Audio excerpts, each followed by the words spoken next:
যখন গুজবটা সোশ্যাল মিডিয়াতে ছড়ালো যে দুজন মৃত্যুবরণ করেছে, তখন কিন্তু কেউ মৃত্যুবরণ করেনি।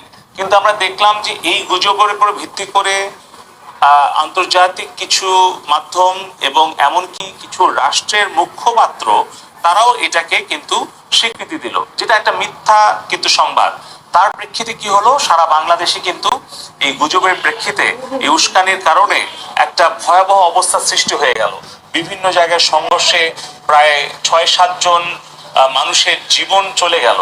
এই যে ৬টা বা ৭টা তাজা প্রাণ চলে গেল, এর জন্য কি ওই ধরনের মিথ্যা গুজব কিংবা সেই প্ল্যাটফর্ম দায়ী নয়? যদি বাংলাদেশের আমাদের মানুষদের নিরাপত্তার কথা তারা বিবেচনায় না নেয়, বাংলাদেশের আইন, ধর্মীয় মূল্যবোধ এবং সামাজিক শৃঙ্খলার প্রতি তারা নজর না দেয়, তাহলে কিন্তু সরকারের পক্ষ থেকে আমরা কঠোর তাদের বিরুদ্ধে ব্যবস্থা নিতে বাধ্য হব।